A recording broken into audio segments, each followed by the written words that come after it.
It's HaShulchan. You're there. Siman Tes Zayin Sif Tes Vav to Yud Ches. And this is Supplemental Day 72 of your HaShulchan Yomi.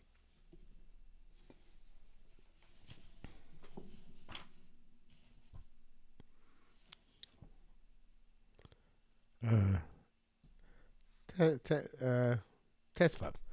Kasar Rabbeinu Rebbe says by Sif Yulav. Kutisha Mochar Shtei Behemos Amar Mesil Bitum Hashem also Esmeno. A non-Jew sold two animals. And then he said innocently, without knowing that the repercussions, that they are also Esmeno. He's not believed after he sold it and no longer is under his jurisdiction. However, if you believe him, he has credibility in your eyes.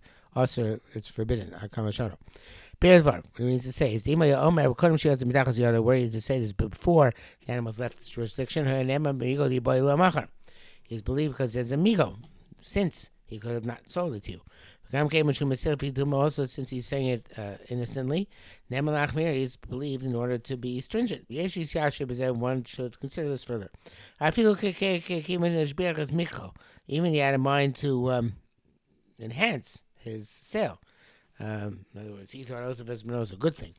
Wow, he's an Osef Esmeno.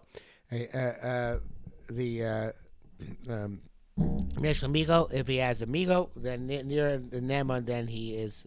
It seems he's believed. Interesting language. The Shach says that there are people who argue on this. It's not compelling that they argue. That's for sure. The king came in the Rosh for Mordechai Mabur Lehedia King Kamosh Kosabasin Kochamzain, since it seems that this is explicitly the opinion of the Rosh and the Mordechai. So therefore, I feel even that people argue, we have to be Macher. But that's before the seller sells it. And once it leaves the seller's hands, Vade is certainly not believed. He says it innocently. Unless it seems pretty clear that I guess the mother and daughter resemble each other. That it seems that is the case. If you base in a kuti shit mum b'bchor, such as the case where a kuti put a mum into a b'chor, where he says innocently that the Jew direct him to do this, should be the name when he's believed. Okay, if that's not, why would he have done it? That's the shaf. And generally speaking, any place where it seems that he's telling the truth, he's believed he's saying something innocently without realizing the repercussions of his statement. But in this halacha, we shouldn't say based on logic that he's telling the truth. Whoever is credible in your eyes, you know that this guy is one who is distant than telling non-truths. He's a generally honest person. Naaman, he's believed. It's no worse than place somewhere where there are indications that he's telling the truth. Here too, it seems what he's saying is true. Came with true Naaman, that's so, since he's credible in your eyes. It's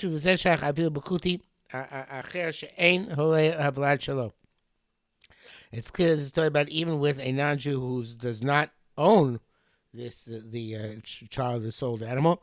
Came telling that most has to do with credibility, not with ownership. Tezayin Od Kosav, he also writes, an animal whose mother or daughter has been slaughtered today, got mixed up with others. So you have to shech the animal from this mix today. Okay, what should you do?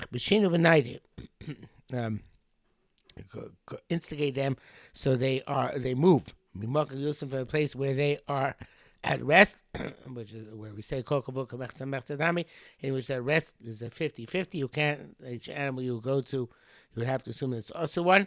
But once they're moving, you say called the parish, anyone which comes out from the majority of animals, which are the majority primitive permissible here. Then take one of them and check. Called the parish. The two last ones. It's really a 50-50. Well, it's not really. Where there's no majority anymore. Also, Shochem now at the Shech today. I count the Shochem. This is the account of the principle of Kavod. That when you have a mixture and there's no bit to borrow, and it's stationary, you have to assume 50-50. The main kavua me the rice though the rabbanim which don't seem kavua the yubsad the shema is not called the rice. Where rice is only when things are and taka incapable of movement. They're embedded in the ground. It's obviously about where it's a case where you must shech today. Okay, if not, then we have the principle of davashish matern, so which will become mutter a subsequent day. Shafilu be'elflo even in 1,000 is not nullified. It's interesting that davashish matern apply to also Bezmano in this case. I mean, so the same shows radical application, the principle, because davashish material normally means something which halacha permits the next day, not that. Well, it's the davashish material, so then there's no. You don't say nichbashim of night, but it's interesting. Maybe not. That's an interesting idea. I never thought of it before. I shouldn't say never thought about it. I don't remember thinking about it before that davashish material in a situation like this. Everything about saying which has a halachic prohibition writing it today, which we won't have tomorrow. But in essence, it really is the case here. Okay, one has to think about that. Time is bar sham, and the reasons will become clarified there.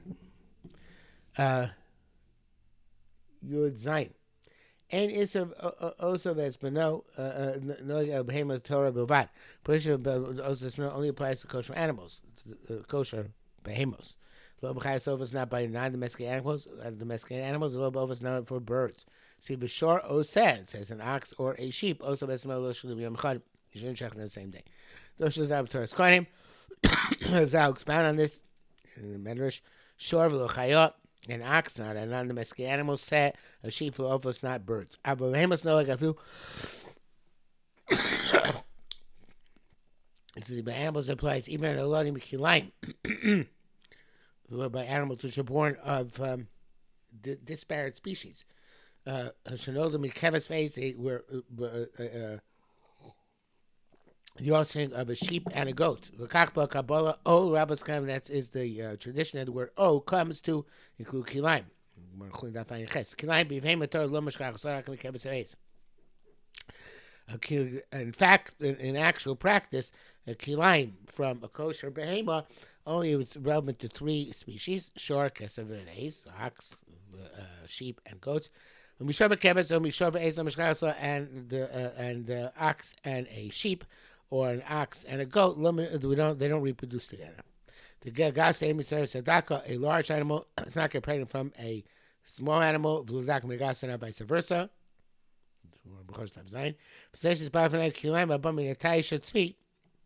Later on, we're going to talk about kilayim, which comes from a goat and a deer. Says there in Bukharius that a chaya does not get impregnated by a behema, nor vice versa. In this specific case, there are tanoim that there is but this concept of a jeer, a goat crossed with a deer, or a goat, vice versa, deer with a goat. The halachas which we're going to explain are based on those. The assumption actually happens. But that's 2 dakos, chaya and the chaya daka and the behema daka. But from a gas and a daka, large and small, there is no reproduction. See, there's in depth. Yurches Iker is to those who no hunekebos. The primary prohibition of this was no applies to the female line. Meaning not to shech the mother with the son or a bas or the daughter b'yom echad in one day. Even though it says in masculine, also vespino, the father and the son. Nevertheless, the intent of the pasuk on the mother. So it was a translation of unclus there, la uvra, to the mother and its offspring. Why do we not say that it's going on the father and the son? She said it's not possible. It's known the animals don't have a known father. Because all males in behemoths have mates with all females indiscriminately. V'afin is the nichokim by the Mari Shloya Zocher Acher. It's not even saying it's a rare case where there was no other male present by this female. Shem is going they were closed up together. Only this male could have impregnated this female. This also we can't say in this case that the pasuk pertains to that. The espino, the es is superfluous evidently. We're darshing that to mean the mashal korach achrav, one which follows it around. In other words, a offspring which is shall we say emotionally connected to the parent. It's known that by animals, the calf or the kid, the young sheep only connects to the mother. So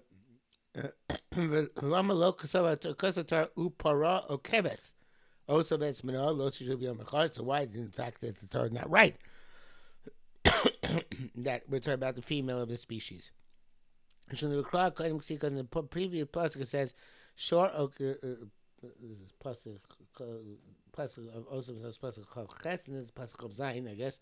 Shor kesem ba'eski b'leis. It's talking about an ox or a sheep or a goat which is born. The zeu haminim hakolim. These are the generic species. Afterwards, therefore, everyone says an ox or a sheep. The species I mentioned to you previously. The same day, and the intent is on the mother. That's why it says se, even though it seems like just a sheep. No, the sehu kol kvasim izim. Se is a works for the species and includes both sheep and goats. Receive sek savim sek vasim seizim. Se refers to the young kid of the sheep or the goats. Even though in English I think we only have the word kid for goats. There's no comparable word. Oh, lamb. Yeah, applies to both kids and lambs. Okay. Okay, so se in Hebrew is kid or lamb. Depending on sek savim or seizim, sek vasim or seizim. Since it mentions the types, the species or the more generic group of a chosuk Hebrew and all species are referenced in the masculine in the language of the Torah. It says by fish, kol asher lo snapir, anything which has a fin. The sheretz oaks, even by the flying shorotzim, it says holech arba, which goes on 4. Holech sheketz hulachem. Uva by locust says es harbe. Let me know the locust to its type. Meaning and also by specifying the actual species. It says ayol tzvin yachmur, which are various different types of kosher chayos, and all the species are referenced by the masculine, because in the case of ayola tzvia, it was the feminine to be ayola and tzvia. In all those cases, no difference between males and females. So here it says in masculine. And it says in the brackets, look at menachos and